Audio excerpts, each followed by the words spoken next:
ایران کی یا عالمی عدالت کی جانب سے، کیونکہ ایران نے معاہدہ کیا تھا، پاکستان نے معاہدہ کیا تھا اور پاکستان اس معاہدے پر پورا نہیں اترا۔ ایران نے اپنی جانب سے جو ان کا ایریا آتا ہے جہاں پر ان کا بارڈر ہے اس جگہ تک انہوں نے اپنی جو گیس کی پائپ لائن پہنچا دی، لیکن پاکستان اس سے لینے نہیں لگا۔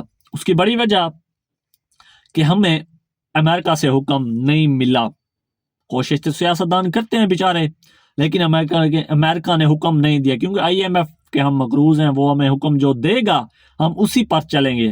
اگر وہ ہمیں کہے گا کہ آپ 5 روپے بجلی کی قیمت آج رات بڑھا دیں، ہم کال تک نہیں سوچیں گے، ہم رات 12 بجے تک نہیں سوچیں گے، ہم 9 سے 10 بجے کے درمیان ہی وہ قیمتیں بڑھا دیں گے۔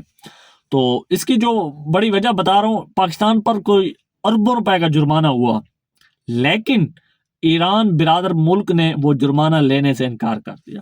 پاکستان دے رہا بھی نہیں تھا خیر، لیکن انہوں نے کہا نہیں ہم نہیں لیں گے۔ اگر یہ معاہدہ ہو گیا، کامیاب معاہدہ تو ہوا پڑا ہے، اور اگر یہ جسے آپ کہتے ہیں کہ پابندی ہٹ گئی، پھر پاکستان کو سب سے سستی گیس ملے گی پہلے نمبر پر۔ اس وقت مجھے یاد ہے کہ ایران نے کہا تھا کہ ہم آپ کے جو پاکستان میں جس جگہ پہ گھر ہیں پڑے آبادی ہے، وہاں پر ہم گیس کا میٹر خود لگا کے دیں گے۔ ایک گھر پاکستان میں جو ہے، ایک گھر ہمیں فی 500 روپے ایک ماہ کے لیے ادا کرے۔ 500 کوئی قیمت، آج تو ہم 7 8 ہزار روپے گیس کا بل بھر رہے ہیں۔ انہوں نے کہا تھا کہ ہم آپ سے 500 روپے لیں گے ایک میٹر کا، ایک ماہ کا بل۔ اگر یہ ہوتا ہے انشاءاللہ یہ بڑی اچھی اچیومنٹ ہے۔ اس کے بعد پیٹرول اور ڈیزل آ جاتا ہے۔ پیٹرول اور ڈیزل آج ہم سعودی عرب سے لیتے ہیں، جو کہ ہمیں اس کا جسے آپ کہتے ہیں رینٹ، جو ہمارے جہاز جاتے ہیں لے کر آتے ہیں، وہ بہت زیادہ پڑ جاتا ہے، وہ ہم سے کافی دور ہے، ابنائے حرمت سے ہمیں گزرنا پڑتا ہے۔ جب ہمارا معاہدہ ایران سے ہوگا پیٹرول اور ڈیزل کے حوالے سے، ایران اپنے بارڈر پر ہمیں پیٹرول اور ڈیزل دے گا، ہم اپنے بارڈر سے لے کر پاکستان کے اندر سپلائی کریں گے۔ یہ بہت بڑی اچیومنٹ ہے، اور اس سے بڑی اچھے ریٹ آئیں گے۔ جو پیٹرول اور ڈیزل کی جب قیمتیں کم ہوں گی، اس وقت یہ تمام چیزیں بہت نیچے آ جائیں گی، جیسے کہ سبزی ہو گئی، باقی اشیاء ہیں، یہ تمام ان چیزوں کی قیمتیں نیچے آ جائیں گی۔ تو اللہ کرے یہ سب کچھ ہو جائے۔ اور ایران اب امریکہ کا بیان ہے کہ ابنائے حرمت سے ہمارے جہاز گزر چکے ہیں، وہ ڈیزل اور گیس ہمارے سے لینے آ رہے ہیں، تو ان کو بھی پریشانی تھی، وہ بھی بڑے گھومتے پاکستان کے پاس آئے کہ ہماری منت مانے آپ اور ہماری صلح کروا دیں۔